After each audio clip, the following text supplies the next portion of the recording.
Vamos a abrir nuestras Biblias el día de hoy en el precioso libro de Efesios capítulo 4, libro de Efesios capítulo 4, y vamos a estar haciendo lectura desde el versículo 1 hasta el versículo 6. Vamos a leer en el nombre de nuestro Señor Jesucristo lo que la palabra tiene que decirnos acá. Dice de la siguiente manera: yo pues, preso en el Señor, os ruego que andéis como es digno de la vocación con que fuisteis llamado, con toda humildad y mansedumbre, soportándoos con paciencia los unos a los otros en amor, solícitos en guardar la unidad del Espíritu, en el vínculo de la paz, un cuerpo y un espíritu, como también fuisteis llamados en una misma esperanza de vuestra vocación, un Señor, una fe, un bautismo, un Dios y Padre de todos, el cual es sobre todos y por todos y en todos. Vamos a orar para poner esto en manos de nuestro Señor. Padre bendito, gracias por su amor, por su presencia, por su misericordia, gracia y bondad, por estar aquí con nosotros siempre, por la benevolencia eterna y suprema suya, por la suprema gracia suya, que nos ha sostenido hasta este momento y nos seguirá sosteniendo. Tenemos plena convicción de que así será, porque su amor es fiel, porque su fidelidad es eterna, es inamovible, es incorruptible, y nosotros estamos plenamente convencidos de esa realidad. Bendito Dios Altísimo. Agradecemos su amor y su presencia en esta mañana. Le pedimos que en esta hora nos abra el entendimiento, que nos asista con su Espíritu Santo para que podamos entender esta gloriosa palabra, no solamente entenderla, sino también integrarla en nuestra alma, en nuestro ser y en nuestra conducta, por supuesto, que es a fin de cuentas lo más importante acá en todo esto. Amén y amén. Bien, este mensaje puede ser perfectamente titulado, y de hecho ese es el título que le he asignado a este mensaje: un llamado a la unidad. Ese es el nombre del mensaje, un llamado a la unidad. ¿Por qué es importante hablar en nuestros tiempos? Y bueno, esto no es solamente importante, o ha sido importante hablarlo en nuestros tiempos, sino que ha tenido que ser importante siempre en todo el trayecto histórico que hemos venido atravesando desde que la religión cristiana desde que el cristianismo se formó. Hemos tenido que luchar fuertemente, y de hecho, bueno, aquí tenemos perfectamente una muestra real y fehaciente en lo que Pablo dice a los Efesios cuando les hace un llamado precisamente a este tesoro tan importante dentro de nuestra fe, que es la unidad. La unidad, como ustedes bien saben, ha sido en la humanidad un tema realmente de una batalla campal que ha traído, bueno, innumerable cantidad de bajas, innumerable cantidad de muertos, ha traído divisiones de todo tipo, ha traído problemas en todas las esferas en las que nosotros podamos adentrarnos a estudiar y analizar dentro de lo que ha sido el devenir histórico y dentro de lo que han sido los diferentes procesos de la sociedad desde que el hombre mismo desde que el hombre mismo ha existido.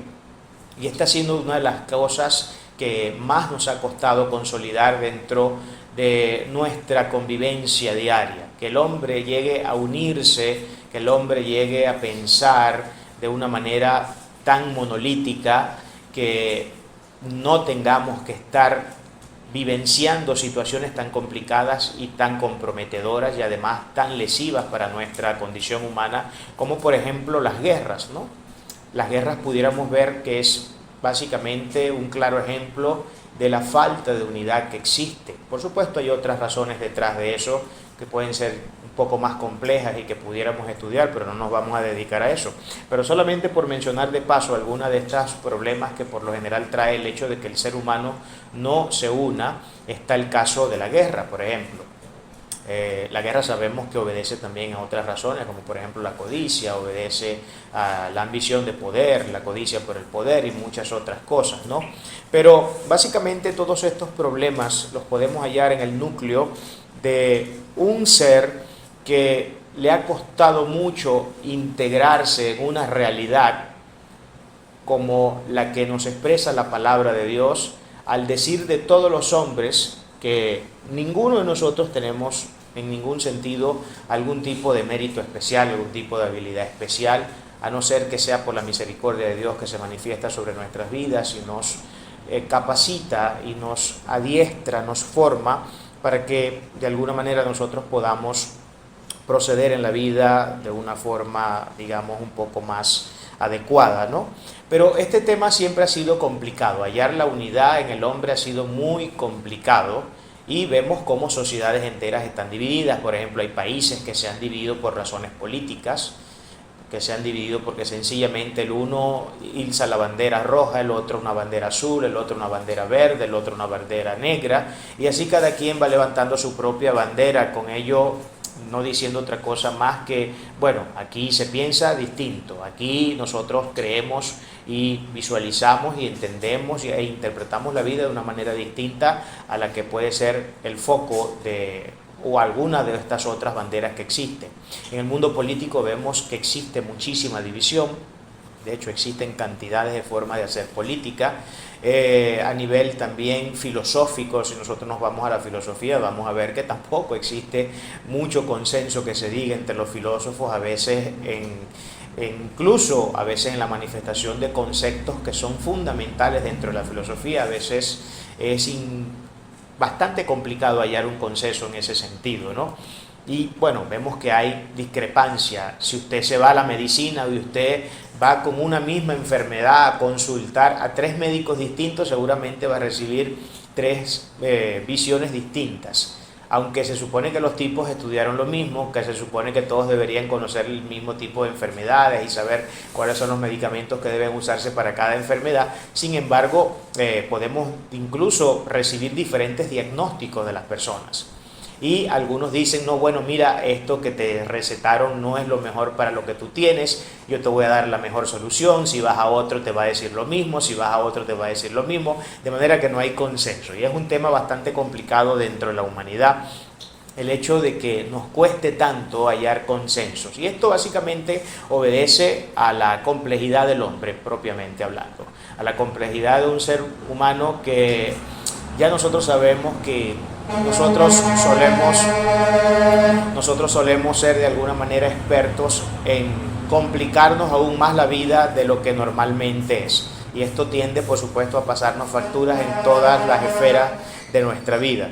Nos tiende a pasar factura en muchas áreas de nuestra vida porque el hombre es así. Y el hombre es por naturaleza discrepante, el hombre es por naturaleza corrupto, el hombre es por naturaleza un ser que tiende a complicarse por cuestiones que a veces no merecen la pena y que de alguna manera siempre vienen a problematizar aún más ese deseo de que podamos hallar unidad. Y por supuesto, la Iglesia no ha sido la excepción en todo este tema.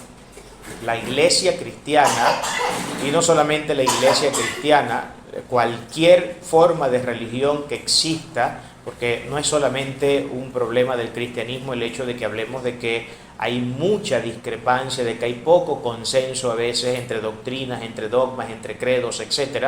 Esto no es un problema solamente de la religión cristiana, es un problema de muchísimas religiones y creo yo que no existe una sola religión donde no haya discrepancias, donde no haya diferentes formas de definir a veces ciertos conceptos fundamentales que son propios a su fe. Y por supuesto esto es algo que siempre va a existir y creo que va a existir hasta el momento en que seamos levantados por nuestro Señor. Va a existir hasta que seamos levantados por nuestro Señor. La iglesia cristiana es una iglesia sumamente dividida, una iglesia que tiene, bueno, cantidad de denominaciones en el caso de los protestantes, en el caso de nosotros los protestantes reformados. En la Iglesia Católica, aunque se jacta mucho de que entre ellos no hay división tal, sí hay divisiones también dentro de la Iglesia Católica, muchas divisiones, solo que como allí todo está sujeto a un supuesto magisterio infalible, nadie puede pues llevarle la contraria a ese magisterio supuestamente infalible, pero de que hay discrepancias, de que hay falta de consenso, de que hay sacerdotes que creen una cosa y otros que creen otra y no se terminan de poner de acuerdo, y por ello hemos podido ver en la historia muchos muchas confesiones o han tenido que llamarse a tantos concilios precisamente porque a veces ha habido tanta falta de acuerdo que se ha tenido que llamar a concilios solemnes para poder tratar diversos temas de índole doctrinal, de índole dogmático, y esto es algo que lo hemos visto en todas las esferas de la cristiandad. ¿Es esto un problema? Por supuesto que es un problema, y además es un problema no poco grave, es un problema definitivamente bastante complicado, es un problema bastante grave. Por eso Pablo a los Efesios dice estas palabras, y aunque hay muchos dentro de la alta crítica que dicen que Pablo no fue el autor de los Efesios, de la carta a los Efesios, e incluso se niega en algunos círculos que esta carta ni siquiera fue dirigida realmente a la iglesia de Éfesos, sino que fue una carta más bien dirigida, dicen algunas teorías, a la Odisea. Otros piensan que fue una carta dirigida a la iglesia universal o a las iglesias que Pablo tenía por responsabilidad enseñar y que él había fundado como apóstol. Pero indiferentemente, aunque las pruebas señalan más de que sí fue Pablo, pues son a veces un poco tontas las razones que se esgrimen para argumentar que no fue Pablo el escritor de esta carta, como por ejemplo que en la carta de los Efesios existen 70 palabras que no son comunes en las formas de escribir Pablo el resto de las cartas. Eso es uno de los detalles. Otro es el estilo literario. Parece ser que el estilo literario de Efesios es totalmente distinto al resto de las cartas que escribió Pablo, pero estas no son razones suficientes de ninguna manera ni muy plausibles para determinar que no haya sido Pablo el autor de este precioso libro, porque cuando estamos ante, y eso lo podemos ver como por ejemplo en el caso de Cervantes, Miguel de Cervantes, en todos los libros que escribió, no todos los escribió con el mismo estilo, y era el mismo autor, y eso es propio de las mentes amplias en términos literarios, que pueden escribir 100 libros y a lo mejor entre esos 100 libros hay 7, 10, 20 estilos literarios distintos. Eso es propio de las personas que tienen mentes muy amplias dentro de la facultad de escribir. Así que bueno, quería traer esto a colación para que tengamos un poco de contexto y un poco de información extra a lo que hoy vamos a estar tratando. Vamos entonces a entrar en lo que dice la palabra. Volvamos a leer el texto que estará ocupando nuestro estudio el día de hoy. Yo pues, preso en el Señor, os ruego que andéis como es digno de la vocación con que fuisteis llamados, con toda humildad y mansedumbre, soportándoos con paciencia los unos a los otros en amor, solícitos en guardar la unidad del Espíritu en el vínculo de la paz, un cuerpo, un espíritu, como fuisteis llamados en una misma esperanza de vuestra vocación, un Señor, una fe, un bautismo, un Dios y Padre de todos, el cual es sobre todos y por todos y en todos. Eso es lo que dice la palabra del Señor. Lo primero que tenemos que puntualizar para entrar ya en el estudio propiamente es lo que nos dice el verso número 1 o el versículo número 1 de 2 Efesios 4. Dice, yo pues preso en el Señor, dando constancia así Pablo de que estábamos ante un momento o de que estaba confinado en una cárcel en ese momento en el que él escribe esta carta, lo que no es de extrañar para nosotros porque ya todos nosotros sabemos que Pablo 4 de sus cartas las escribió en prisión, las escribió confinados a los barrotes, y esta es una de estas cartas donde Pablo escribe confinado a los barrotes. Y de hecho una de las razones que se explica es por qué Pablo en este libro en particular tuvo un estilo que distaba de ser el estilo propio de él en el resto de las cartas, y esta es una de las cosas que se esgrime para de alguna manera documentar la tesis de que ciertamente Pablo fue el escritor de estas cartas. Es precisamente el hecho de que Pablo, distinto al resto de las cartas que las escribía muchas veces contrarreloj y a veces en carreras y dando vueltas del tumbo al tambo, en este caso al estar en la cárcel pues tuvo mucho más tiempo para sentarse a pensar más tranquilamente lo que tenía que escribir, y por eso es que podemos observar incluso un estilo poético dentro de la carta a los Efesios. Y esto es uno de los temas importantes a destacar acá. Yo pues preso en el Señor, dice acá, yo pues preso en el Señor, os ruego que andéis como es digno de la vocación con que fuisteis llamados. Ahora Pablo hace aquí un ruego que podemos observar que también hace, por ejemplo, en Romanos 12 del 1 al 2, donde dice: os ruego por las misericordias de Dios. Pablo parece ser que era una persona que tenía como práctica muy común el tema de estarle rogando a las personas, ¿no? Esto, por supuesto, habla mucho del carácter de este autor, diciéndonos que era un hombre realmente apasionado, que amaba la obra, pero no solamente que amaba a Dios y que amaba la obra de Dios, sino que, por supuesto, también amaba a la gente, por lo que siempre estaba rogándole cuando, por supuesto, estaba tratando casos donde tenía que exhortar, donde tenía que reprender. Lo hacía siempre en ruegos, pidiendo, casi me lo pudiera imaginar yo, con sus manos untadas la una a las otras, como hacemos nosotros a veces y como tenemos por común ver muchas de las imágenes que existen cuando quieren transmitir algún tipo de espiritualidad o algún tipo de cosa que tenga que ver con religión, las manos juntadas. Y en este caso Pablo os ruega que andéis como es digno de la vocación. La palabra rogar tiene que ver con parakeleo, del término griego, que significa animar, exhortar y exigencia. Eso es básicamente lo que significa acá rogar. Pero él dice que debemos ser dignos, o debemos ser hallados dignos, o que tenemos que andar de manera digna según la vocación con la que fuimos llamados. La palabra digno tiene que ver con axios, que significa algo que es apropiado, apropiadamente, manejarse apropiadamente. Colosenses 1:10, hablando un poco acerca de la dignidad, dice: para que andéis como es digno del Señor, agradándole en todo, fructificando en toda buena obra y creciendo en el conocimiento de Dios. Aquí podemos ver tres elementos importantes dentro de este texto. Él habla que la dignidad, esto lo dice en Colosenses 1:10, él habla que la dignidad definitivamente puede interpretarse y traducirse como un antecedente de elementos que son muy importantes dentro de nuestra fe y que Pablo nombra acá. Agradándole en todo, número 1, fructificándonos en obras, número 2, y creciendo en el conocimiento de Dios. De manera que aquí podemos nosotros llegar a la conclusión de que una de las formas o uno de los medios que tenemos que utilizar, uno de los antecedentes indiscutibles para que podamos agradarle al Señor, fructificarnos en obras y crecer en el conocimiento, es que seamos dignos de la vocación, o que nos conduzcamos con dignidad de la vocación a la que el Señor nos ha llamado. Esto es algo importante.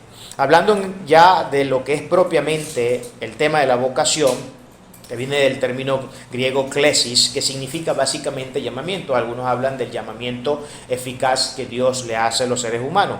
Vamos a ver, por ejemplo, algunos textos para que tengamos claro un poco cuál es esa vocación a la que Dios nos ha llamado. Porque es importante que entendamos, porque tenemos ciertamente una vocación.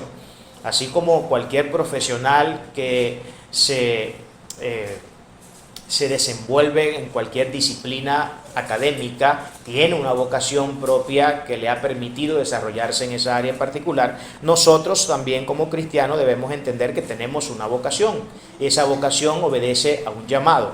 Y entrando un poco en algunos textos para que podamos entender un poco este tema de la vocación a la que hemos sido llamados y de la cual debemos ser dignos, Juan 15:16 nos dice lo siguiente: no me elegisteis vosotros a mí, mas yo os elegí a vosotros, y os he puesto para que vayáis y llevéis fruto, y vuestro fruto permanezca, para que todo lo que pidiereis del Padre en mi nombre, Él os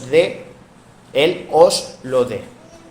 Os los dé. No me elegisteis vosotros a mí, sino que yo los elegí a vosotros, y he puesto para que vayáis y llevéis muchos frutos. O sea que una de las cosas que tiene que hacer nuestra vocación es dar frutos.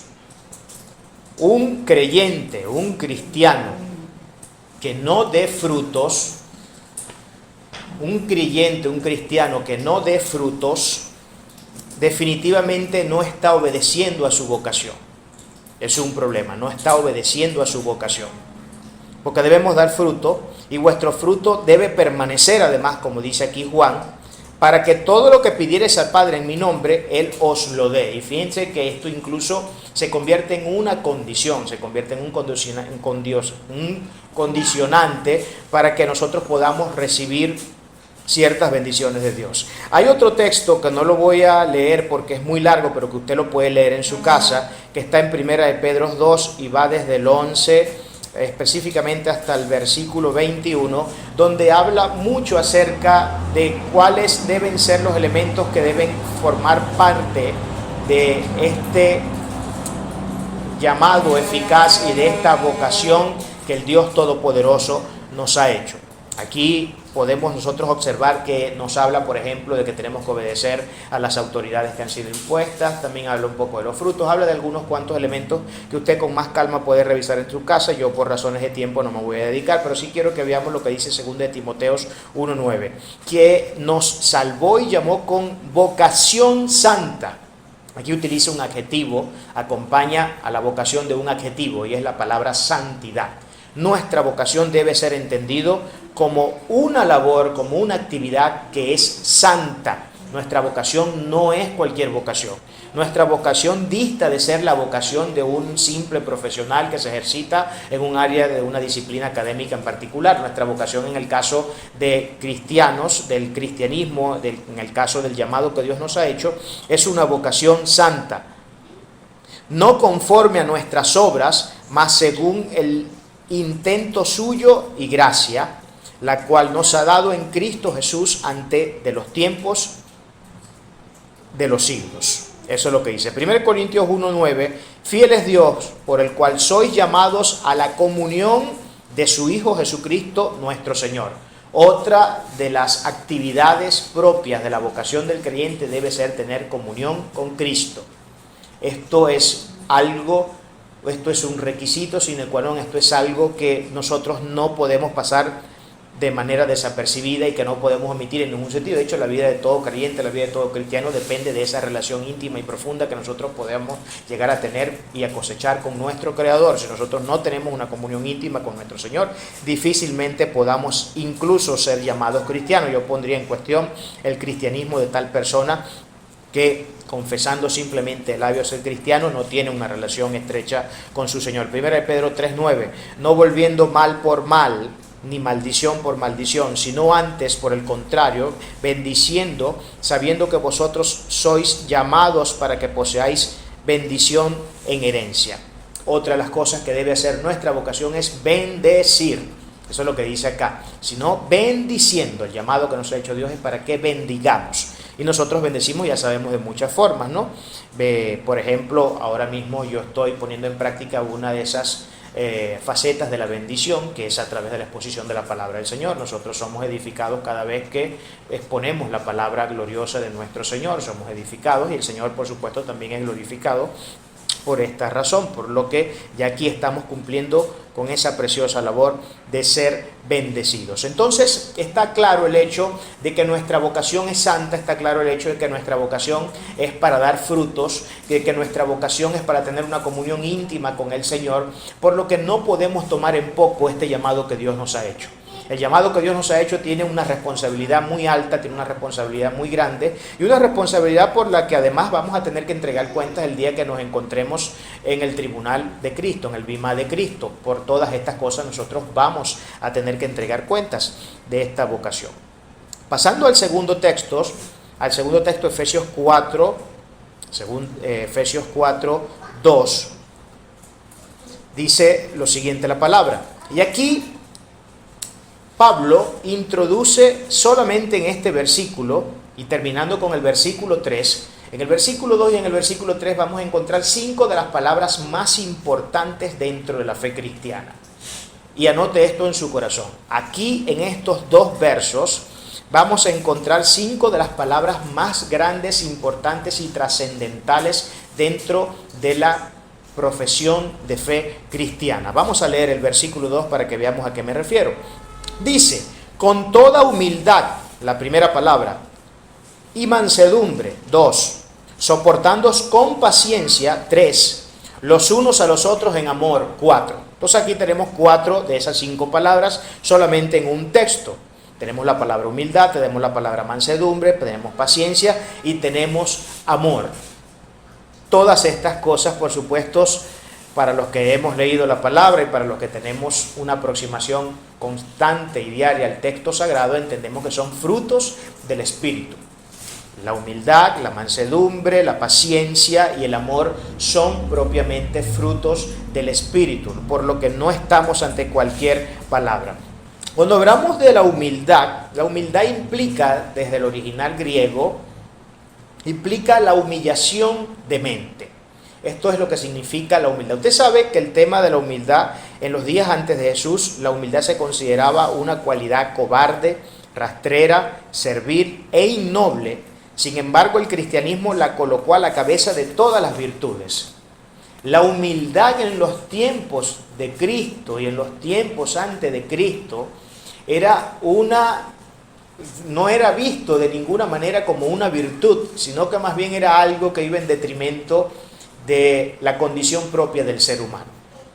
Porque el ser humano, y bueno, si nos vamos a la antigua Grecia, ustedes saben que para arrogantes y soberbios los griegos, ¿no? Creían que por su conocimiento y por esa constante búsqueda entrañable que tenían de la verdad y de hallar razón a la sistematicidad y a la complejidad del universo en el que vivimos, ellos pues de ninguna manera podían interpretarse como seres cualquiera, como seres que eran uno más entre el montón, porque si había alguien que estaba haciendo algún esfuerzo intelectual, algún esfuerzo académico, algún esfuerzo que involucrara la inteligencia propia en acción y toda sabiduría, era precisamente el hecho de buscar dar razón de toda esta complejidad que nosotros encontramos dentro del universo y poder responder las respuestas o las preguntas más trascendentales y complicadas de la vida humana. ¿Por qué existimos? ¿A qué vinimos a este mundo? ¿Por qué existe algo en vez de no existir nada? Y preguntas como esas que son muy importantes. Pero la humildad,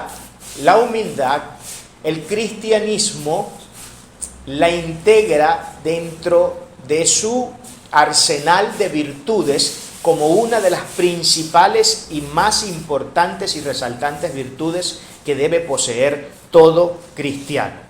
Todo cristiano. Y se entiende que la humildad de la mente en los términos cristianos pues viene por reconocer tres realidades. La primera, el conocimiento propio. Para que nosotros podamos ser humildes necesitamos tener claro quiénes somos nosotros.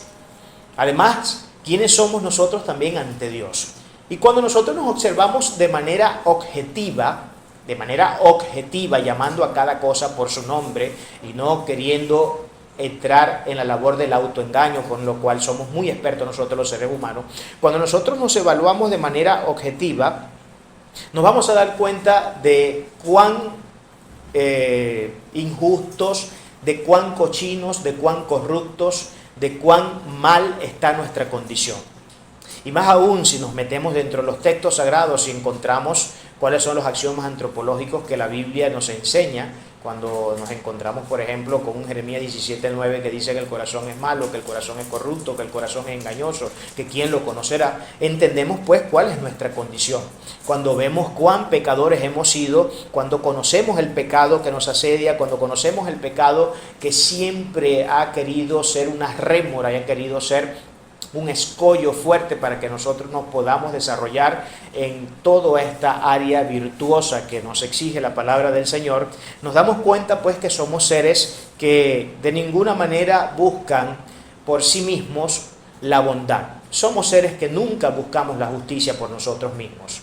Si en algún momento en nosotros ha habido el deseo de buscar la bondad, de buscar la justicia, de buscar la rectitud, debemos entender que esto no procede de una cualidad o calidad inherente de nuestra moralidad, porque el hombre en su caída perdió toda la capacidad moral de poder buscar a Dios y de poder buscar todas las cosas que tengan que ver con Dios, con su bondad y con su justicia.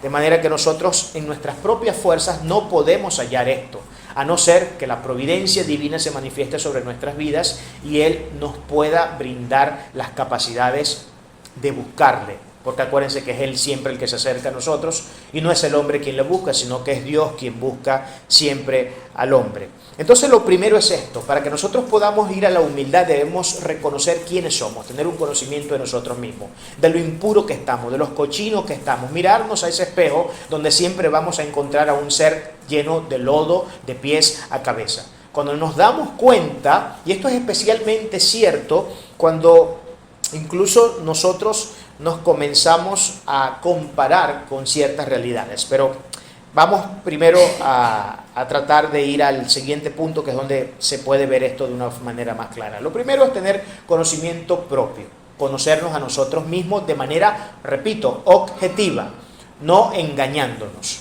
no queriéndonos hacer ver o creer lo que no somos, porque ya sabemos que todos los seres humanos somos expertos en querernos hacer notar y ver como lo que nunca hemos sido y que a lo mejor nunca seremos seguramente.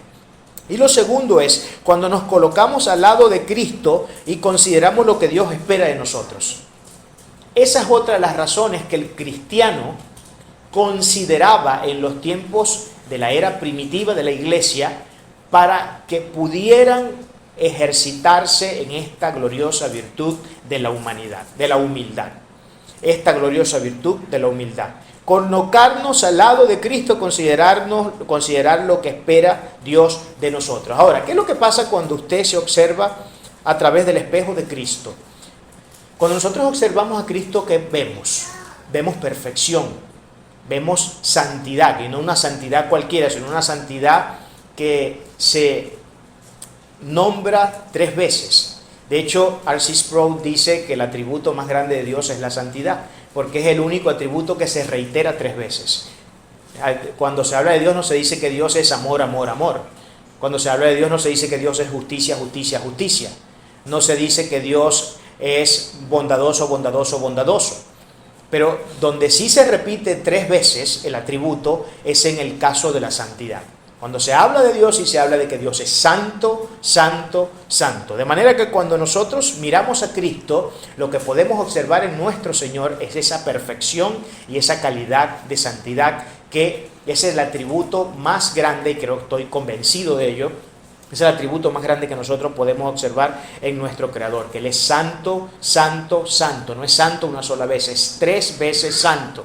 Ni siquiera con el amor, algo que cacareamos tanto nosotros al decir que Dios es amor, Dios es amor, Dios es amor, Dios es amor, y todos nosotros sabemos ciertamente que Dios es amor, porque eso es lo que el texto sagrado consagra dentro de sus líneas. Pero no dice que Dios es 3 veces amor, lo que sí dice es que Dios es 3 veces santo. Entonces, ¿qué es lo que sucede cuando usted se mira cuando usted se mira comparándose con Cristo? Cuando usted se pone al lado de Cristo y observa su magnificencia en todos sus atributos y virtudes, lo único que usted puede observar de usted mismo, porque Cristo usted debe entender que es como un farol gigantesco, una luz incandescente, mucho más intensa que la del sol, que al proyectarse hacia nuestras vidas nos hace ver cuánta cochinada y suciedad hay en nuestros propios cuerpos, y cuán ennegrecidas están nuestras almas, y cuán ennegrecidos están nuestros pensamientos, y por supuesto, por ende, lógicamente, cuán lejos estamos de ser como nuestro Señor es.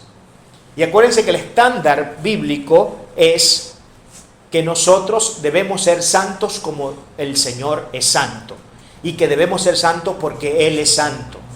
Ya todos nosotros sabemos que los estándares de Dios son estándares muy altos, y aquí podemos ver uno de esas cosas. Entonces, cuando nosotros nos observamos y cuando la luz que Cristo proyecta, mucho más intensa que la luz del sol, lo que podemos observar es toda nuestra imperfección humana, y podemos ver cada detalle de nuestra inmoralidad, cada detalle de la falta de rectitud que hay en nuestros corazones, cada detalle de la falta de amor que hay en nuestros corazones, cada detalle de la falta de santidad que hay en nuestros corazones. Es lo único que podemos observar, por lo que no podemos llegar a otra conclusión lógica más que la de decir que somos unos seres miserables, completamente miserables, y que al no ser que Dios haya, con su providencia, su gracia, su misericordia y su amor, se haya manifestado en favor de nosotros, no pudiéramos habernos quitado ese nivel de miserabilidad que hay en nuestro ser. Además de eso, se considera también el hecho de lo que Dios espera de nosotros. ¿Y qué es lo que Dios espera de nosotros? Bueno, lo mismo que acabamos de ir hace un segundo.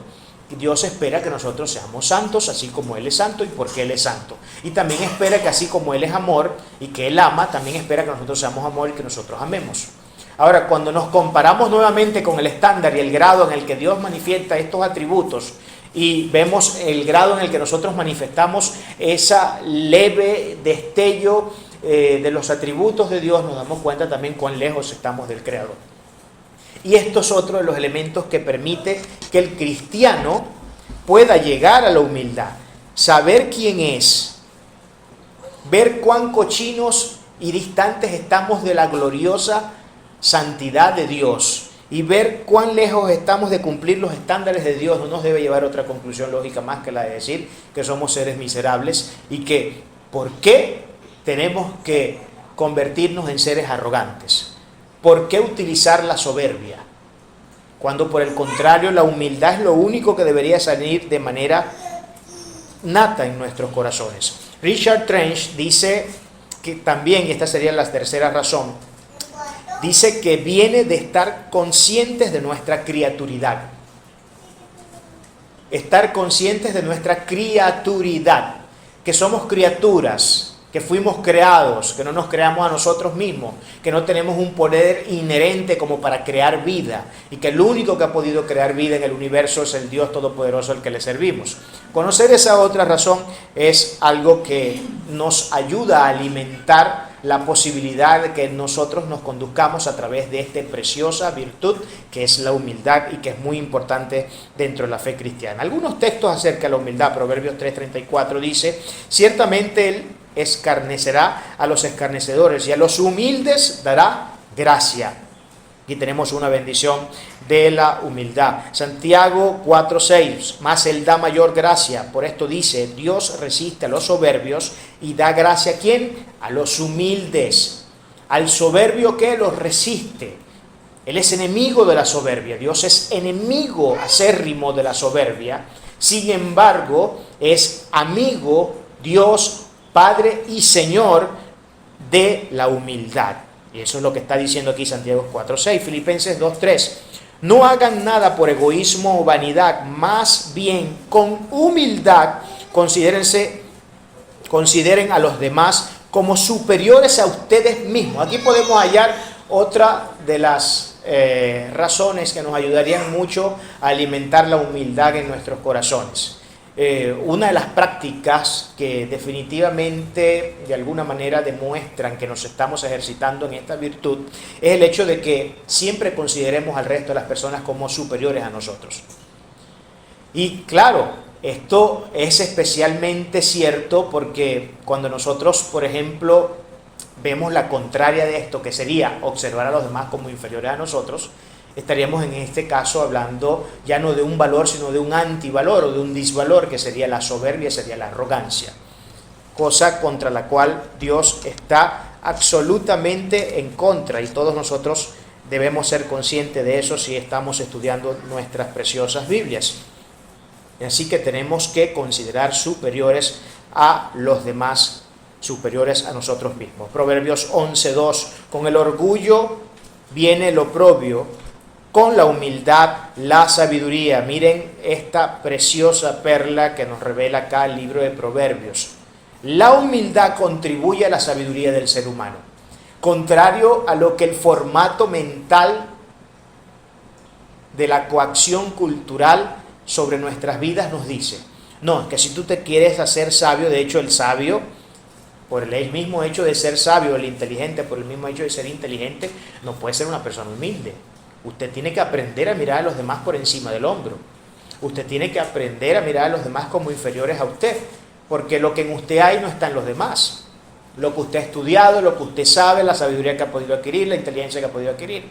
Todos estos medios de los cuales usted se vale para, de alguna manera, expresarle al mundo que usted es distinto y que en usted hay algo especial, es algo que definitivamente la cultura en líneas generales impulsa al ser humano a que integre dentro de sus características de vida. Y esto es sumamente lamentable. Mateo 23:12, porque el que se exalta será humillado y el que se humilla será exaltado. ¿Quiénes son los que serán exaltados por Dios? No son los que se exaltan.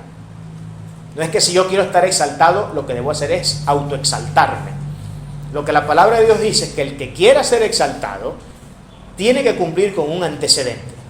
El antecedente de la exaltación es la humillación. No existe otro antecedente para la exaltación. Esto es lo que la Biblia dice. Y si la Biblia dice que esto es así, y el mismo Señor lo dice, los mismos autores sagrados lo dicen, yo tengo que creerlo. Yo tengo que creerlo. Ahora hablemos un poco del segundo término que está contenido dentro de este segundo versículo, que es el término mansedumbre, que viene del griego praites, que significa básicamente gentileza, amabilidad. Aristóteles define praites como el término medio entre el exceso de ira y la total incapacidad para sentirla. Así que el hombre que es, como decía la Reina y Valera, manso, es el que siempre muestra su disconformidad en el momento oportuno y nunca cuando no hay motivo. Estamos viendo, ¿no? Mostramos nuestra disconformidad siempre cuando hay motivos, nunca cuando no los hay. Entender esto nos hace a que tengamos que reconsiderar una y otra vez, muchas veces, nuestra forma de conducirnos en la vida y a veces esa falta de dominio propio que tenemos para desenvolvernos en nuestras actividades diarias, ¿no? Preis, que es el sustantivo de este término, es la palabra griega que se usa para definir a un animal que ha sido domado y domesticado para obedecer y estar perfectamente controlado. Por tanto, el hombre que es preis es el que tiene todos los instintos y las pasiones bajo perfecto control. Eso es una persona mansa. Una persona que ha sido domesticada, que ha sido entrenada al punto tal que se pone absolutamente bajo el control y dominio de aquello ante lo cual debe manifestarse con mansedumbre. Y pone todas sus pasiones bajo perfecto control. Este es un tema bastante complicado a nivel antropológico. El tema de las pasiones, cuando se estudia en antropología, sobre todo en antropología filosófica, es un tema bastante amplio y muy complejo porque el hombre es un ser lleno de pasiones y el hombre tiende a lo que tiende precisamente por las pasiones que tiene y por todo este arsenal de deseos desmedidos que nosotros tenemos por diferentes realidades de la vida que nos rodea. De manera que este es un tema muy importante que tengamos presente y esa es la manera como mansedumbre se especifica. Entonces, docilidad. Hablar de mansedumbre es hablar de docilidad. Hablar de mansedumbre es hablar de ser personas lo suficientemente sabias para entender en qué momento nosotros debemos sentirnos indignados y para entender en qué momento no debemos sentirnos indignados, para saber en qué momentos utilizar la fuerza o los niveles de fuerza con los que podemos nosotros exponernos o manifestarnos y yo lo dije, creo que fue la semana pasada o la semana antepasada en uno de los sermones que hace poco dimos, que decía también que uno de los grandes predicadores definía la mansedumbre como una realidad donde, dependiendo las circunstancias, uno tenía que aplicar un determinado grado de fuerza. Y ponía el ejemplo de que Jesús, cuando le hablaba a los pobres, a los menesterosos, a las personas que no tenían ningún tipo de protección de nadie, a las personas que estaban completamente desvinculada a algún tipo de beneficio o de bendición, Cristo se acercaba a ellos de manera siempre muy amena, muy amable, muy, digamos, de una manera bastante dócil, de una manera muy dulce, pero cuando enfrentaba a los fariseos, él no dejaba de ser manso, solo que a los fariseos, en su mansedumbre, él entendía que tenía que aumentar los grados. Y los grados que aumentaban precisamente tenían que ver con el hecho de que con los fariseos él no se iba a comportar de la misma manera como se comportaba con el menesteroso, sino que al fariseo lo encaraba y le decía las realidades que tenía que decirle en la cara, realidades muy duras que podemos traducir, por ejemplo, en un capítulo muy famoso del libro del Evangelio de Mateo, donde en el capítulo 23 habla no sé cuántas veces, no me he dedicado a contar la palabra, las veces que sale la palabra hipócritas. Pero en ese libro, en ese capítulo en especial, vemos cómo el Señor llama constantemente hipócritas a todo el falso sistema religioso de su época y por supuesto con toda la razón del mundo. Santiago 3:13, hablando un poco sobre el tema de la mansedumbre. ¿Quién es sabio y entendido entre vosotros? Pregunta. Muestre por la buena conducta sus obras en sabia mansedumbre. En sabia mansedumbre. Gálatas 5 del 22 al 23. Más el fruto del Espíritu es amor, gozo, paz, paciencia, benignidad, bondad, fe, mansedumbre, templanza. Contra tales cosas no hay ley. Colosenses 3:12. Vestíos pues como escogidos de Dios, santos y amados, de entrañable misericordia, de benignidad, de humildad, de mansedumbre, de paciencia. Una vez más, la mansedumbre dentro del cúmulo de virtudes que deben formar parte de ese arsenal virtuoso de todo creyente, de todo cristiano. Gálatas 6:1, hermanos, si alguno fuere sorprendido en alguna falta, vosotros que sois espirituales, restaurarles con espíritu de mansedumbre, considerándote a ti mismo, no sea que tú también seas tentado. Fíjense, considerarnos con espíritu de mansedumbre. Ustedes saben que uno de los grandes problemas que hemos tenido nosotros en la cristiandad ha sido precisamente el hecho de que cuando vemos caer a algún hermano, lo que menos hacemos es hacer uso o tirar de esa gran virtud que es la mansedumbre.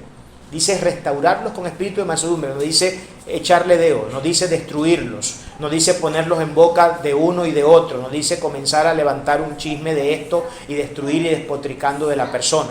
Lo que dice que debemos hacer es que debemos restaurar con espíritu de mansedumbre. Fíjense, el adjetivo que acompaña al espíritu, el calificativo es la mansedumbre. Santiago 1:21, por lo cual, desechando toda inmundicia y abundancia de malicia, recibí con mansedumbre la palabra implantada, la cual puede salvar vuestras almas. Entonces, bueno, está claro el punto de la mansedumbre con todo esto que acabamos de decir. Vamos al tercer término, la paciencia. La paciencia tiene que ver con soporte y aguante. Describe el espíritu que nunca cede y que, porque soporta hasta el final, cosecha la recompensa. La paciencia cristiana es el espíritu que nunca admite la derrota, que no se da por vencido ante ninguna desgracia ni sufrimiento, por ninguna desilusión o desánimo, sino que persevera hasta el fin. Otra gloriosa virtud del creyente. La paciencia es esta virtud que va en esperanza contra esperanza, que pese a que de repente yo no pueda ver mucho horizonte, mucha posibilidad de un horizonte lleno de luz, pese a eso, esta gloriosa virtud de la paciencia me permite, imaginémonos, para ponerlo de una manera más gráfica, ilustrarlo de esta forma, imaginémonos que tenemos que recorrer un circuito donde se han puesto cantidades de obstáculos y donde cada cierto o cada tanto tiempo de recorrido o de metros recorridos en ese circuito, los obstáculos se van acrecentando en su grado de dificultad. Imaginémonos el atleta que tiene que comenzar y que, bueno, su primer obstáculo es saltar, por ejemplo, un objeto que tiene, no sé, 30 centímetros de alto. Para nadie sería difícil saltar algo que tiene 30 centímetros de alto. Pero cuando viene el segundo objeto al que tiene que enfrentarse, o el segundo obstáculo, ya no son 30 centímetros, sino que es 1 metro, y así podemos ir aumentando en grados el nivel de dificultad. El paciente es el que logra, pese a lo difícil que pueda ser el recorrido en ese circuito, mediante los diferentes obstáculos puestos con un grado de dificultad que va avanzando en la medida que se va corriendo, el paciente es el que logra terminar esa carrera. El paciente es el que logra terminar. Bueno, se necesita no solamente la paciencia, se necesitan algunas otras virtudes, pero una de las paciencias que viene a jugar un papel fundamental para que podamos tener la capacidad de hacer estas cosas es precisamente el hecho de ejercitarnos en la paciencia. Si yo no me ejercito en la paciencia, hermano, y soy de los primeros que explota a la primera que se me levanta un obstáculo o que se me presenta una dificultad, y entonces comienzo a hacer y a decir cosas que no debo, por las cuales después tengo que arrepentirme, las personas que se conducen de esa manera, lógicamente no están mostrando la virtud de la paciencia, no están mostrando la virtud de la mansedumbre tampoco, ni están mostrando incluso la virtud de la humildad. Ninguna de estas virtudes estarían en el caso de una persona que se conduce de esa manera. Por eso que es importante que el cristiano, y no por eso en balde, la paciencia viene a consagrarse también dentro de los atributos que se manifiestan cuando se habla de los frutos del Espíritu. La paciencia es uno de esos frutos y es a través de ella que nosotros podemos ir en esperanza contra esperanza y aguantar hasta el final y siempre tener una actitud correcta ante las diferentes complicaciones que la vida misma nos presenta. Proverbios 14:29, el que es paciente muestra gran discernimiento. Miren lo importante de la paciencia. El que es paciente muestra gran discernimiento. ¿Y sabe qué cosa es importante para un cristiano, para la vida del creyente cristiano? Precisamente esto, el discernimiento. Porque por falta de discernimiento es que a veces nos metemos en tantos problemas de a gratis. Por falta de discernimiento, de no saber captar las realidades que de momento no son imperativas captar en ciertas personas o en ciertas circunstancias, que a veces tomamos decisiones tan erradas. Y después tenemos que arrepentirnos y ponernos las manos en la cabeza. El que es agresivo muestra mucha insensatez. Ahora, me parece muy curioso acá el caso de que antitéticamente, en el paralelismo antitético de Proverbios, acuérdense que hay diferentes tipos de paralelismo que se presentan en los libros poéticos, en los libros sapienciales. Aquí tenemos el caso de un paralelismo antitético, donde se menciona en una primera parte una virtud, pero en la segunda parte del verso se menciona un antivalor, se menciona algo que no tiene nada que ver con la virtud. Lo primero que dice es exaltarla, lo primero que hace es precisamente exaltar la paciencia, diciendo que nos da discernimiento, y después dice: el que es agresivo muestra mucha insensatez. Muestra mucha insensatez. Fíjense como aquí el proverbista entiende que el antónimo de la paciencia es la agresividad, en un sentido. El antónimo de la paciencia es la agresividad. En este contexto, esto es lo que el proverbista está diciendo, que es la agresividad, y el que se conduce de manera agresiva dice que muestra mucha insensatez. Romanos 12:12. Alégrense en la esperanza, muestren paciencia en el sufrimiento, perseveren en la oración. Muestren paciencia en el sufrimiento. Mira, aquí nos está revelando una perla de oro para que nosotros en esa contingencia del sufrimiento, en ese momento del dolor, del quebranto, de la aflicción, de la privación, que son momentos muy duros, que son momentos donde tenemos que afrontar duras crisis, uno de los acompañantes indiscutibles que nos permitirán asegurar, que nos permitirán garantizar bendición dentro de esos difíciles momentos y de esas difíciles circunstancias, es precisamente la paciencia. Muestre paciencia en el sufrimiento, perseveren en la oración. Gálatas 6:9. No nos cansemos de hacer el bien, porque a su debido tiempo cosecharemos si no nos damos por vencidos. No nos cansemos. Esto también es sinónimo de paciencia, porque precisamente lo que la paciencia no permite es el cansancio. O más bien, no tanto el cansancio, porque el cansancio puede llegar, sino las consecuencias lógicas que puede traer el cansancio en una persona. Cuando una persona está cansada, desgastada física y mentalmente, entra en el desánimo, o está en la potencialidad de entrar en el desánimo, se encuentra en la potencialidad de entrar en la desesperación, se encuentra en la potencialidad de entrar en la desesperanza. Pero con la paciencia podemos vacunarnos contra la posibilidad de que entremos en cualquiera de esos escenarios que son muy adversos para la espiritualidad del cristiano. Gálatas 6:9 dice: no nos cansemos de hacer el bien, porque a su debido tiempo cosecharemos si no nos damos por vencidos. No nos cansemos, nuevamente aludiendo aquí a la paciencia de hacer el bien, porque en algún momento vamos a cosechar la bendición. Proverbios 16:32, más vale ser paciente que valiente. Miren qué tremendo esto, más vale ser paciente que valiente. Más vale el dominio propio que conquistar ciudades. Fíjense que aquí menciona dos frutos del Espíritu, la paciencia y el dominio propio. Estos son dos virtudes que tienen un vínculo muy cercano, muy estrecho, tanto la paciencia como el dominio propio, porque es que de hecho la paciencia incluye en una cierta medida el dominio propio. La paciencia incluye en cierta medida el dominio propio, esto es importante que lo tengamos en consideración. El tercer, o más bien el cuarto término importante que se nombra ahí, una de las cuartas grandes palabras en esta mención del versículo 2 de Efesios 4, es el amor. El amor. Y tal como sucedió, como en el caso de la humildad, que habíamos visto que la humildad en los tiempos de Cristo o antes de Cristo era considerado como más bien un disvalor, algo que era interpretado como un desdén hacia la condición propia del ser humano.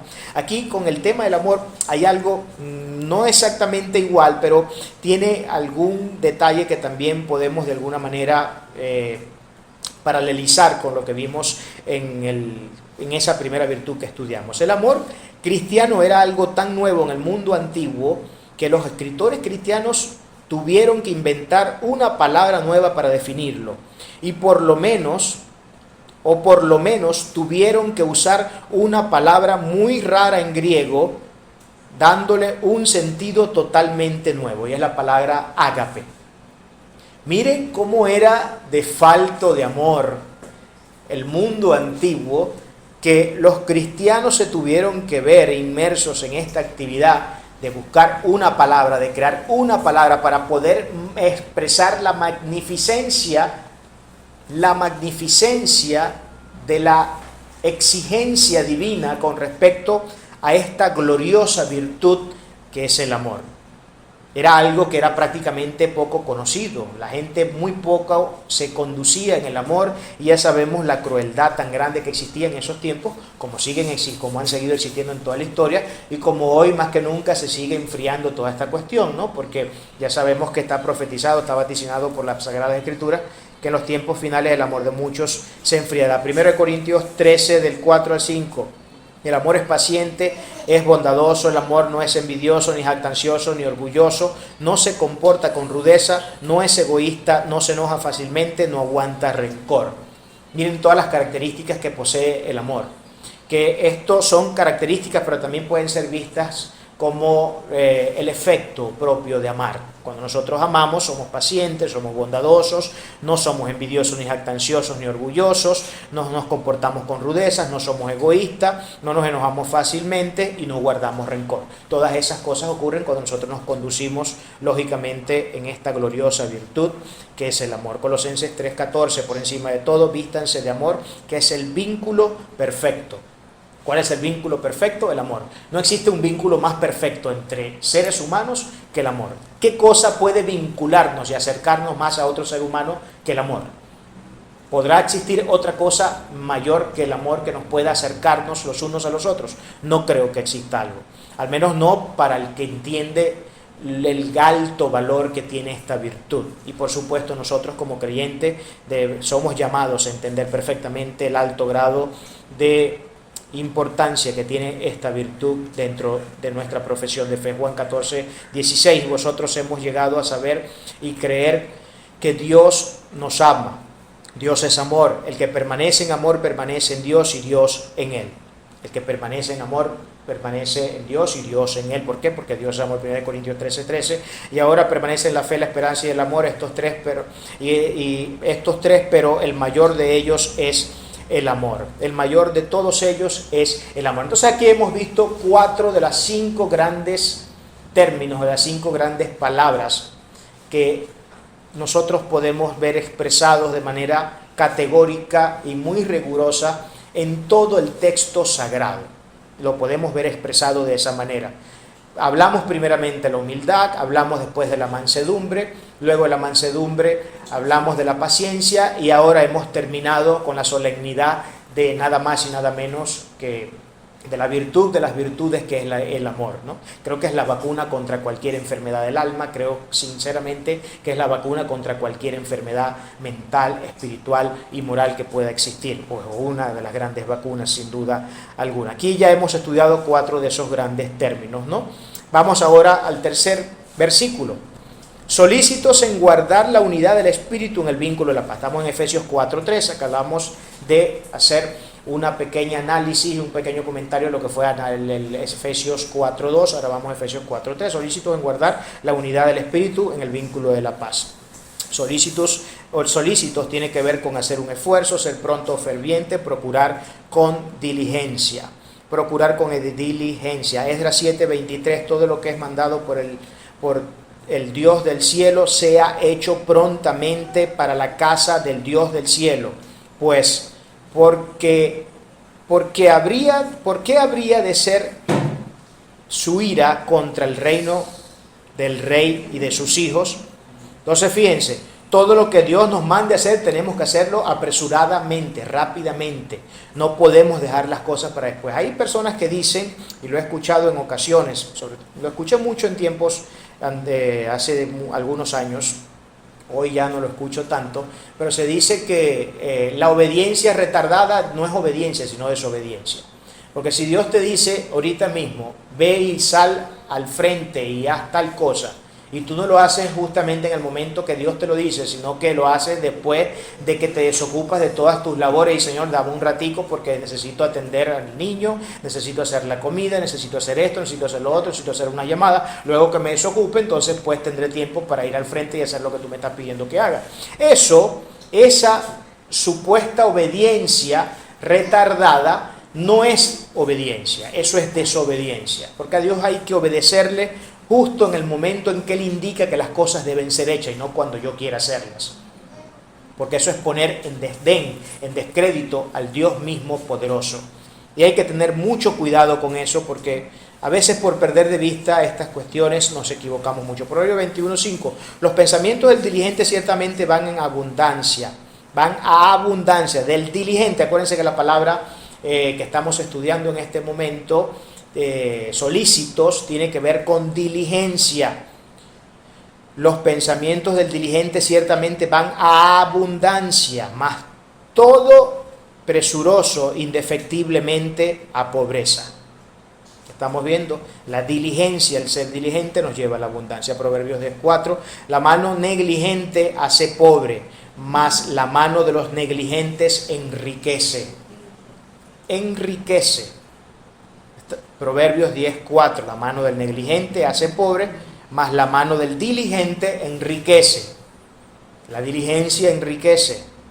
El ser una persona responsable con las cosas que tenemos que hacer, con los compromisos que hemos adquirido, movernos a la velocidad que tenemos que movernos y a la velocidad en que las exigencias se nos hacen, sobre todo cuando estamos hablando de la obra de Dios, eso hace que seamos bendecidos grandemente por nuestro Señor. Proverbios 13:4, desea y nada alcanza el alma del perezoso, mas el alma de los diligentes será engordada. La pereza es antónimo y es un término completamente antitético a la realidad de la diligencia. Eso es lo que acá expresa la palabra. El segundo término, guardar, tiene que ver con vigilar, custodiar, impedir, escaparse. Eso es lo que dice acá el término. Guardar, porque nos dice que debemos ser solícitos en guardar la unidad ¿de qué? Del Espíritu. Debemos ser solícitos en guardar la unidad del Espíritu. Ahora, ¿cuál es esa unidad y qué significa la unidad? Unanimidad. ¿Cuál es la unidad del Espíritu? ¿Cuál es la unidad esa que nosotros tenemos que guardar en el Espíritu? ¿Qué es lo que nos exige la palabra del Señor? ¿Cuál es esa unidad? Porque esa unidad hay que darle contenido. Porque yo no me puedo parar aquí simplemente decirle, bueno, tenemos que unirnos, tenemos que trabajar para la unidad, pero entonces no definimos exactamente a ciencia cierta y no bajo los elementos de nuestra propia noción del término, sino bajo lo que la palabra misma consagra dentro de sus líneas y es lo correcto en términos metodológicos hacer, que definamos esta unidad en términos de lo que la Biblia dice y no de lo que nosotros podamos pensar. Filipenses 1:27 nos da una razón para entender esto. Solamente que converséis como es digno del Evangelio de Cristo, para que, o sea, que vaya a veros o que esté ausente, oiga de vosotros que estáis firmes en un mismo espíritu, unánimes combatiendo juntamente por la fe del Evangelio. Unánimes combatiendo juntamente por la fe del Evangelio. Una de las cosas que tenemos que hacer es combatir por la fe del Evangelio. ¿En qué? En unanimidad. Unanimidad. Estar firmes en un mismo espíritu. Entonces, aquí está la clave del texto. ¿Qué significa unidad? Aquí nos brinda una primera perla y una primera pieza del rompecabezas. Estar firmes en un mismo espíritu. Y ya con el tema del espíritu vamos a tratar un poco más adelante para que sepamos lo que significa estar en el espíritu, todos en el mismo espíritu. Juan 17 del 21 al 23, para que todos sean uno, como tú, oh Padre, en mí y yo en ti, que también ellos sean uno en nosotros, para que el mundo crea que tú me enviaste.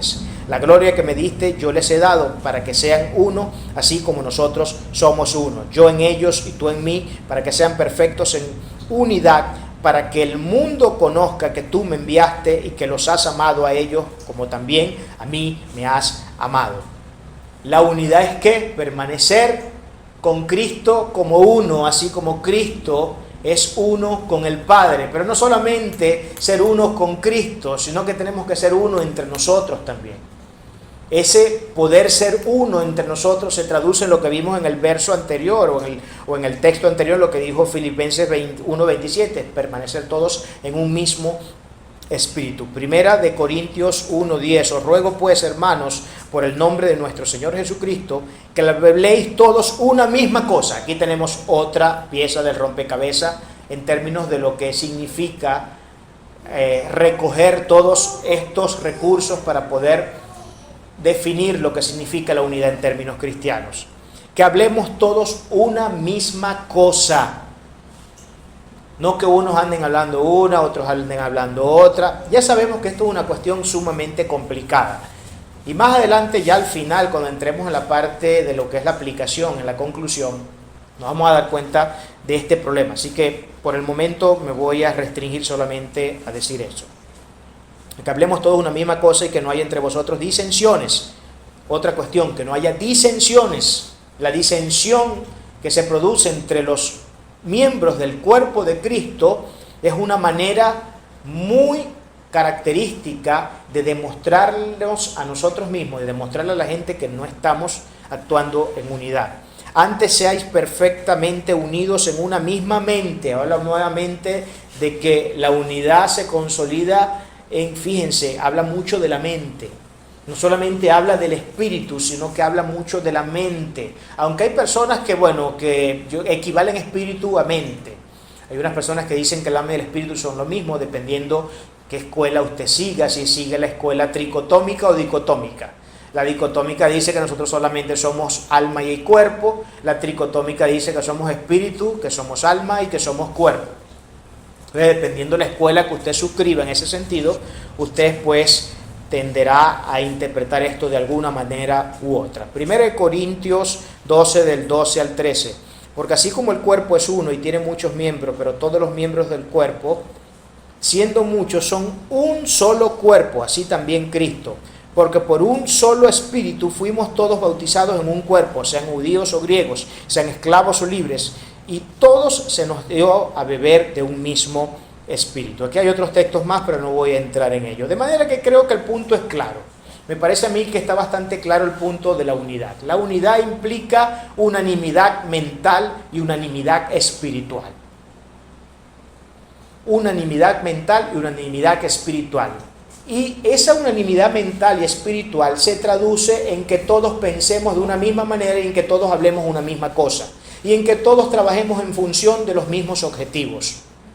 De los mismos objetivos universales propios que nos exige la palabra de Dios en términos de lo que es nuestra profesión de fe, por supuesto.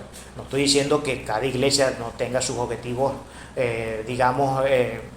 paralelos o paralelos no, algunos objetivos periféricos que no sean propios de la universalidad de los objetivos que todos debemos compartir en común. Pero hay una serie de objetivos que debemos compartir en común todos nosotros. Por ejemplo, la Gran Comisión, predicar esta palabra de verdad, enseñar a la gente sobre Dios, glorificar su nombre, exaltar su nombre, alabarlo todo el tiempo, tener comunión con Él. Todos esos son objetivos que son universales a la iglesia. Y que no es que algunas iglesias deban hacer y otras no. No es que, yo me encargo, está la iglesia que se encarga de tener relación con Dios. Pero aquí solamente nos encargamos de tener relación con Dios. No nos encargamos de evangelismo ni de predicar la palabra. De eso se encarga la iglesia de lado. Y así podemos ir viendo. Y parece ser que esta es una realidad que definitivamente, aunque parezca exagerado lo que estoy diciendo, definitivamente hay iglesias que creen que las cosas son de esa forma. Y esto es una realidad muy, pero muy lamentable. Es doloroso. El último término, y con esto terminamos las 5 grandes palabras que estamos estudiando en este texto, es la paz, que implica, fíjense la implicancia que tiene la paz. Esto me llamó curiosamente la atención. La paz tiene que ver con unir y también tiene que ver con prosperidad. Tiene que ver con unir y con prosperidad. La paz se puede definir como la debida relación entre las personas. Esta unidad, esta paz, esta debida relación se puede conservar solamente de una manera. Cada una de las 4 grandes virtudes cristianas dependen de la negación del yo. Importante esto. Cada una de las 4 grandes virtudes dependen de la negación del yo. ¿De cuáles 4 grandes virtudes? De las primeras 4 que mencionamos en el versículo 2. Vamos a recordarlas. Hablamos primeramente de humildad, hablamos de mansedumbre, de paciencia y de amor. Estas 4 grandes virtudes implican la supresión del yo. Deben desmoronar, descuartizar y destrozar por completo el egocentrismo de la persona. Usted sabe que la palabra egocentrismo, si la queremos españolizar, castellanizar, sería yoicentrismo. Que la palabra yo viene del término griego ego. Esa es la palabra yo en griego, y cuando hablamos de egocentrismo estamos hablando de un yocentrismo, de la exaltación del yo del ser humano, de la exaltación de ese ser interno que somos nosotros, de la exaltación de nuestras habilidades, de la exaltación de nuestras presuntas virtudes, de nuestras presuntas facultades y de todas estas cosas que muchas veces en el engaño de nuestro propio corazón creemos tener, pero que estamos años luz de siquiera tener alguna de estas grandes virtudes. De manera que es importante que entendamos que para que la paz sea consolidada y a su vez la unidad, porque la unidad depende de la paz del cuerpo de Cristo. Para que pueda haber unidad es necesario que haya paz en el cuerpo de Cristo. Si no hay unidad, no puede haber paz. Pero también podemos decir lo contrario. Si no hay paz, no hay unidad. Y si no hay unidad, no hay paz. Son términos que tienen una relación tan estrecha y profunda que uno sin el otro no puede ser.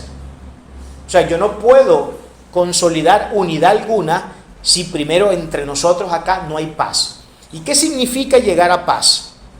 ¿Qué significa llegar a paz? Bueno, paz podemos en este sentido referirla como un consenso. Los consensos generan paz.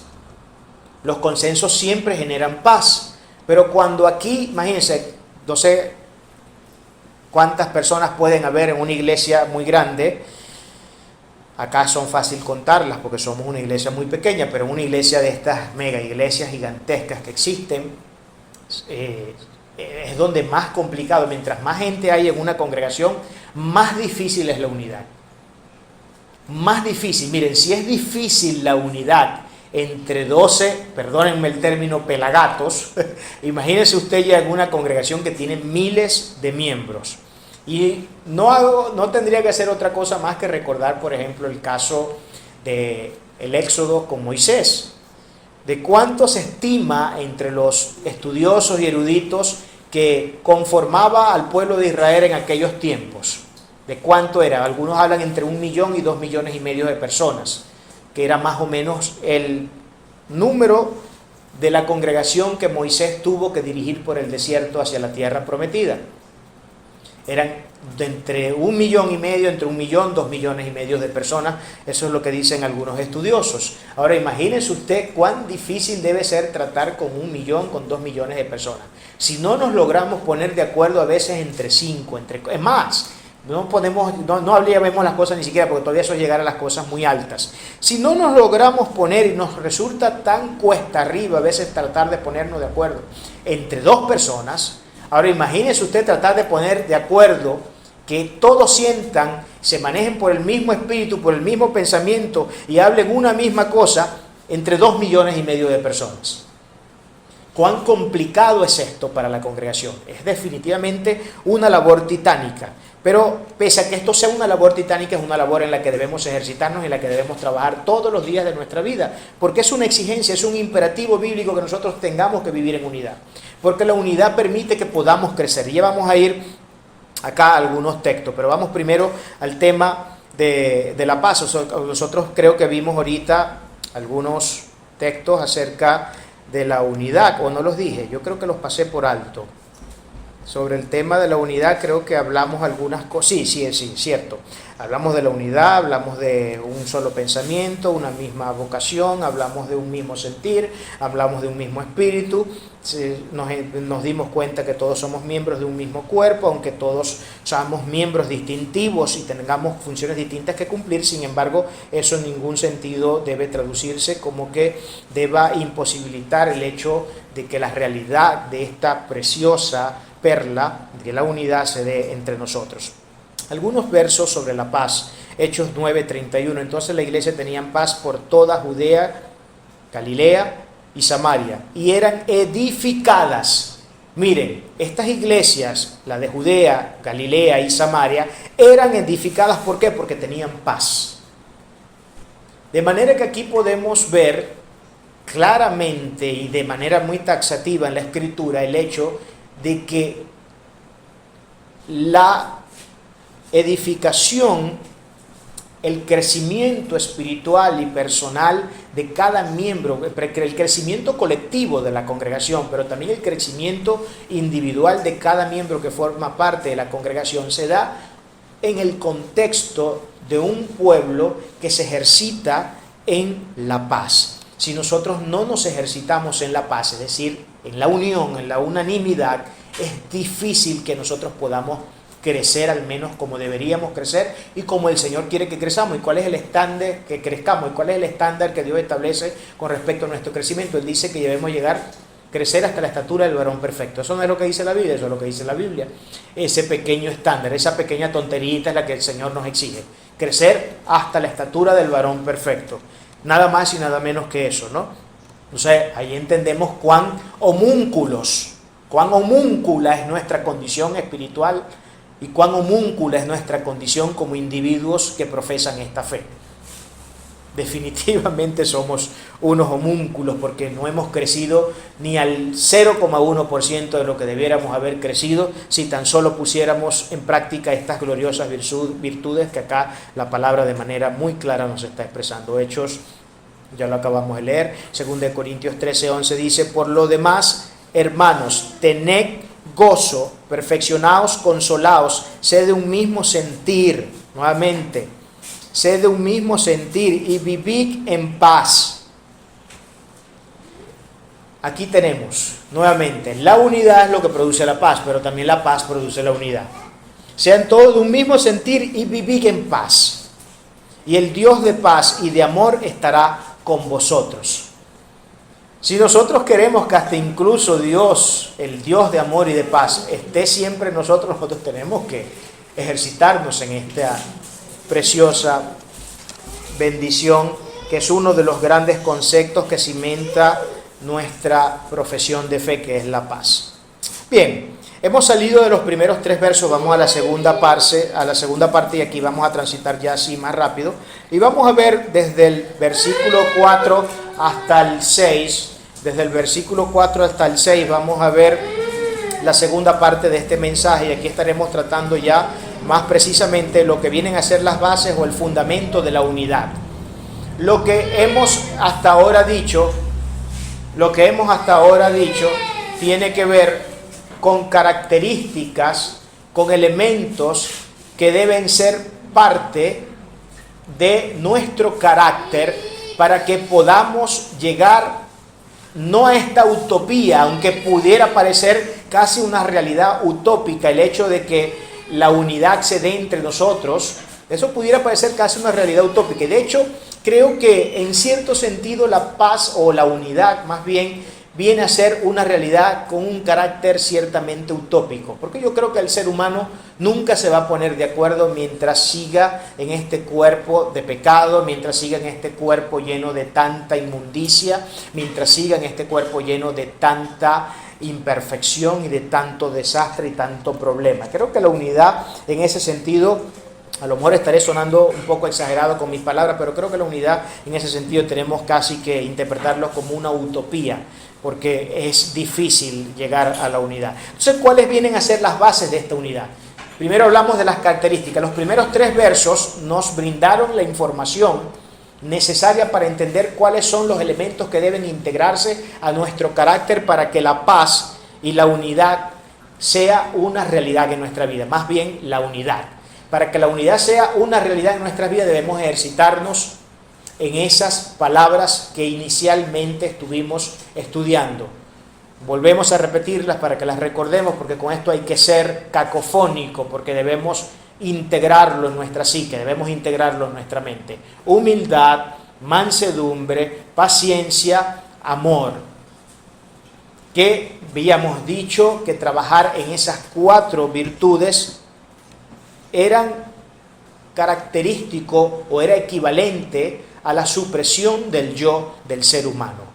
Debemos matar con eso, lo que buscamos matar es el egocentrismo que sigue estando tan penetrantemente formando parte de nuestras vidas, de la integridad propia de nuestro ser, de nuestra constitución, de nuestra complexión humana, que es algo que nos sale ya natural, ¿no? No es algo en lo que nosotros tengamos que pujar mucho, ni hacer muchos planes, ni diagramar muchos planos para que nosotros nos movamos en todas las características que son contrarias a estos valores importantes de nuestra fe.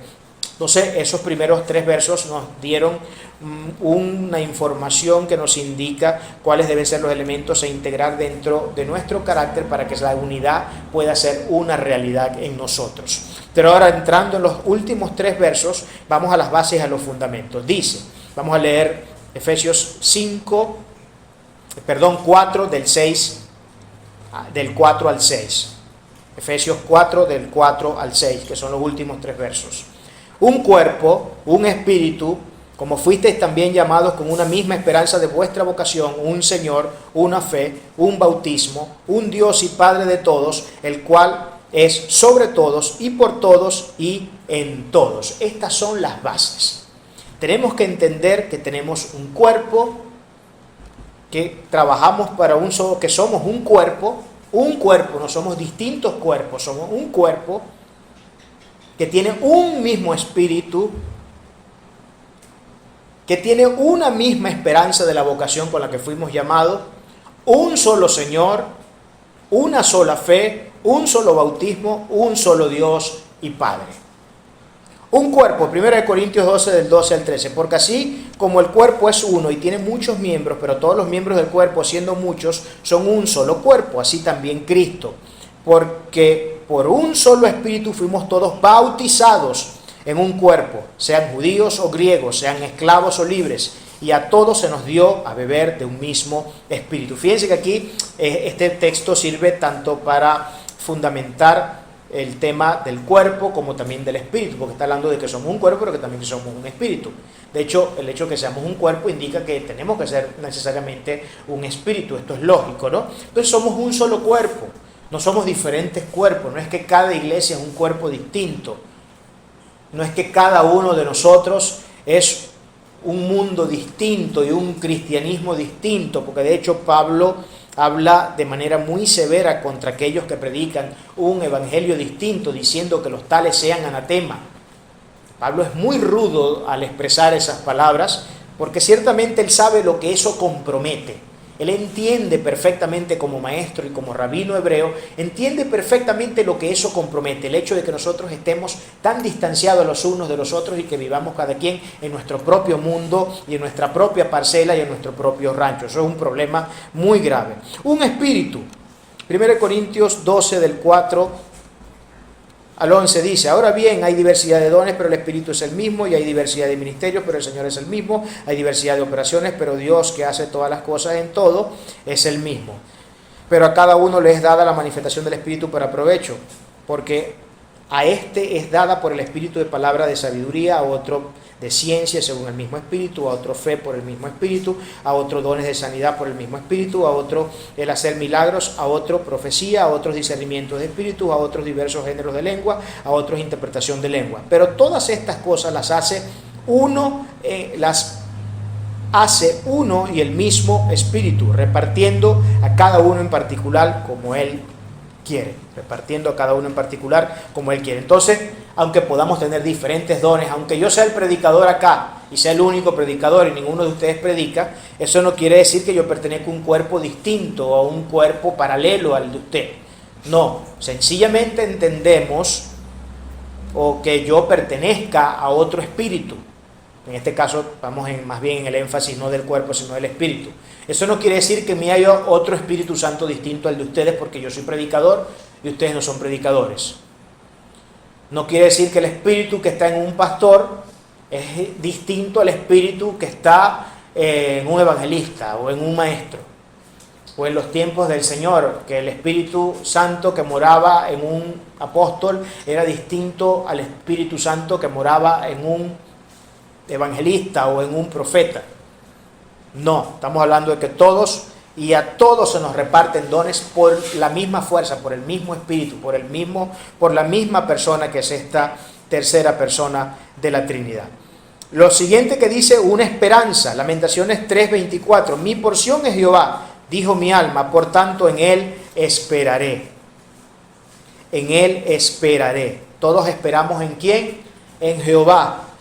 Porque todos tenemos una misma esperanza y nuestra esperanza está puesta ¿en quién? Está puesta, ¿será que cada iglesia tiene puesta esperanza en un Señor distinto?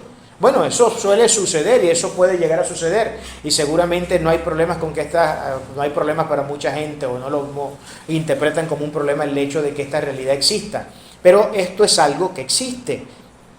Pero todos tenemos una misma esperanza. Apocalipsis 22:12 dice, miren que vengo pronto, traigo conmigo mi recompensa y le pagaré a cada uno según lo que haya hecho. Traigo conmigo mi recompensa. Eso es una esperanza común y gloriosa para todo el pueblo de Dios. Cristo viene, es una realidad. Él mismo se encargó de aclararnos el hecho de que Él vendría por su iglesia, vendría en rescate por nosotros. Y esa es una gloriosa experiencia universal de la fe cristiana. Todos tenemos la esperanza de que este Cristo de gloria, de que este Señor de gloria, de que este Dios todopoderoso se manifieste en un día que nosotros todavía no conocemos y que no sabemos, pero que no nos agarrará como ladrón en la noche, porque Él nos dará el discernimiento para entender los tiempos, pero que vendrá.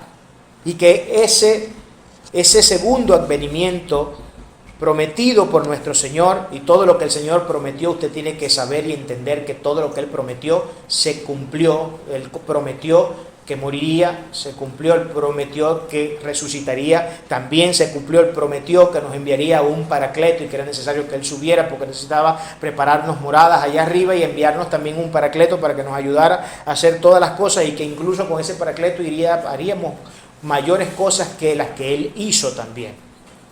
Todos entonces estamos en una misma esperanza. Un solo Señor, Apocalipsis 17:14, pelearán contra el Cordero y el Cordero los vencerá porque Él es el Señor de señores y Rey de reyes y los que están con Él son llamados y elegidos y fieles. Él es el Señor de señores y el Rey de reyes, los que están con Él son llamados, elegidos y fieles. Es un Señor para el que trabajamos. No trabajamos para diferentes señores, aunque parece ser que esa es la forma en que muchas iglesias o muchos cristianos han interpretado esta realidad al observar la conducta que muchos tienen y al observar los credos y los dogmas y las doctrinas que muchos a veces afirman, dándole completamente la espalda a lo que el Sagrado Texto consagra. Una fe. Cuando se habla de una fe, traduce más bien la idea de una entrega incondicional a Cristo.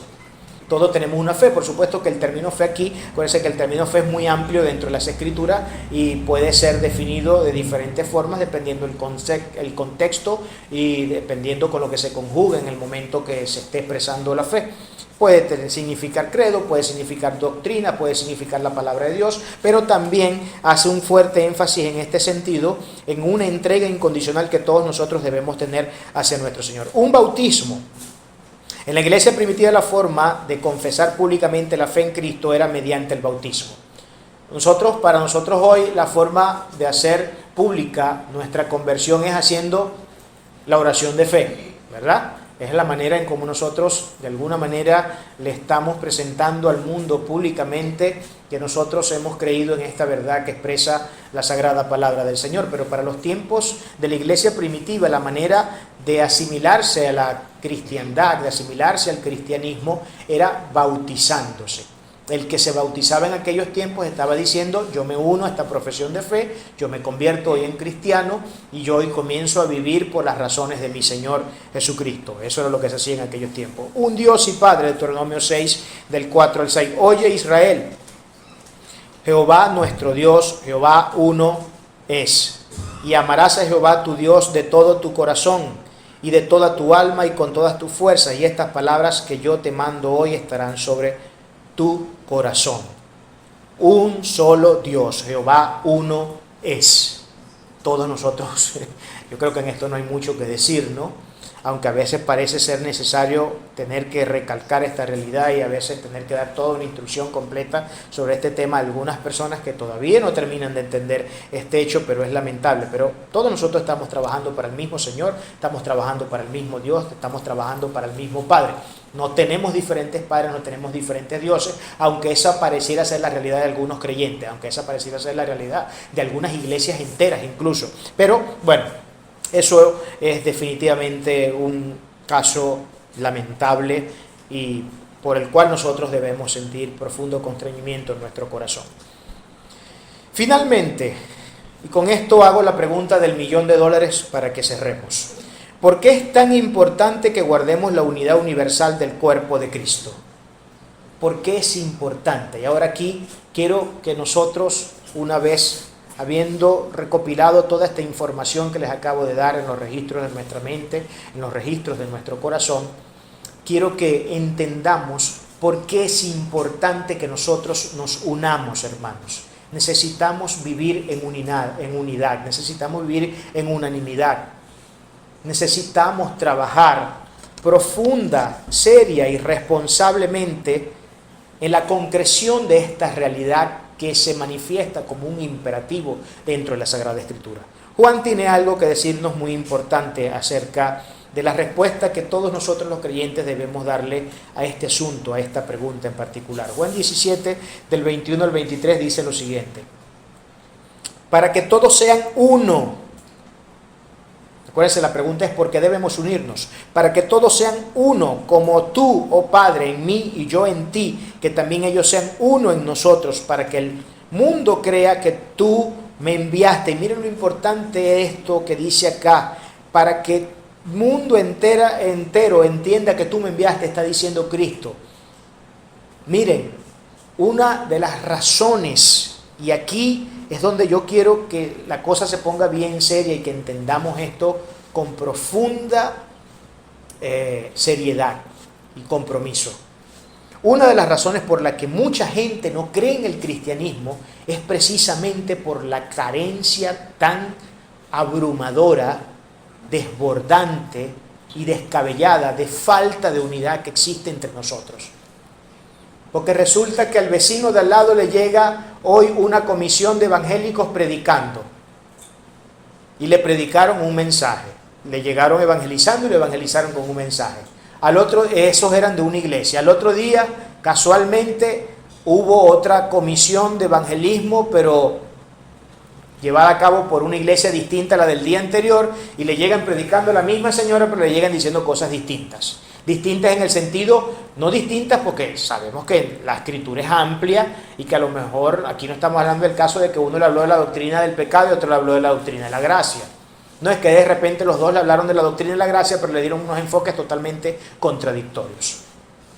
Para el uno la gracia es una cuestión que se alcanza de manera pelagiana o semipelagiana,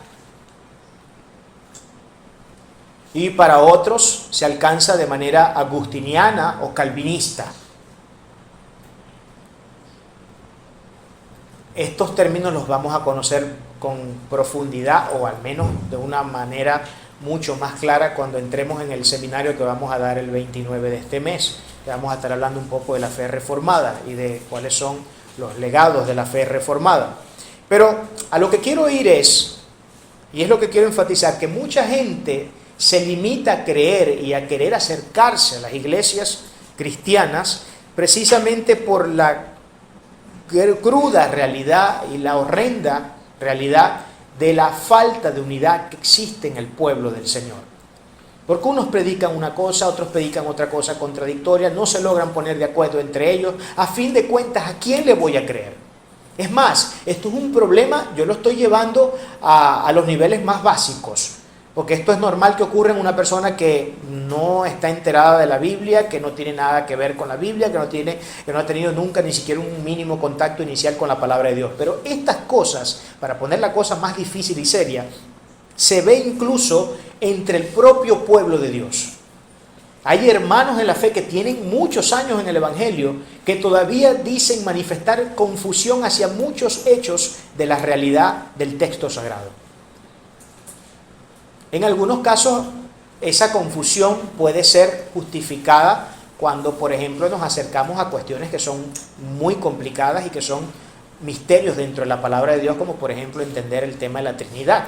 Entender el tema de la Trinidad es un tema que se escapa de las capacidades y de las nociones propias cognitivas del ser humano, de la captación que a través de nuestra cognición nosotros podemos tener de esa realidad, porque es algo que trasciende la realidad propia del intelecto, es algo casi en carácter absolutamente críptico, y creo yo solamente lo iremos a entender en el momento que estemos allá con el Señor, nuestros cuerpos sean transformados, sean renovados, glorificados y estemos juntamente con Él.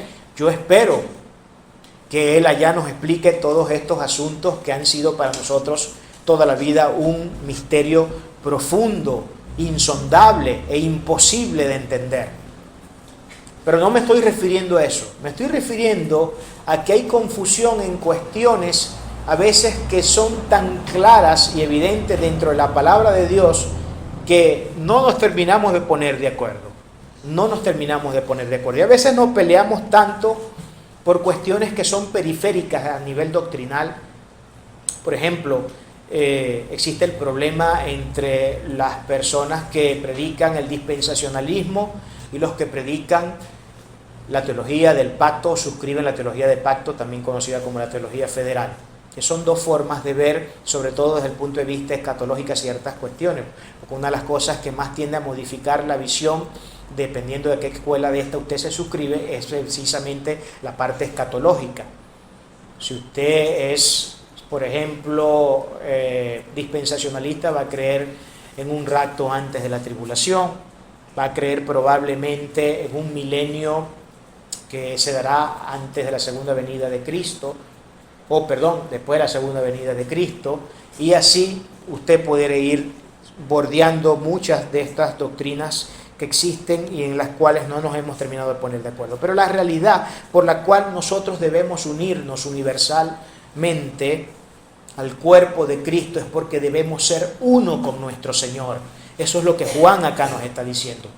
El llamado siempre ha sido a ser uno con el Señor, ya sabe, una sola mente, un solo espíritu, una misma manera de hablar, una misma manera de conducirnos.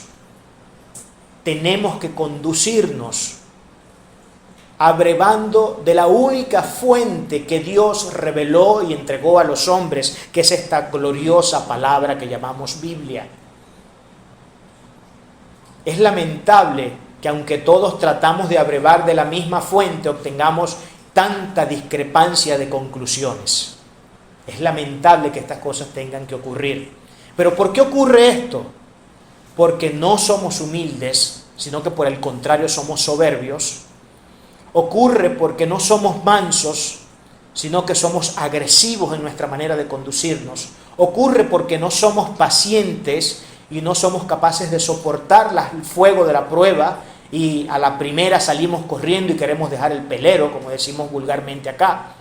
Y ocurre porque carecemos también de la virtud del amor, que es uno de los grandes sellos distintivos de nuestra fe cristiana.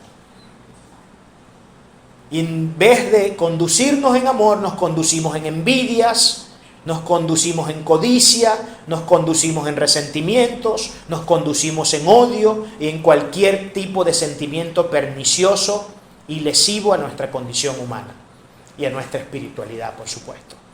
Por eso es que no logramos hallar la unidad.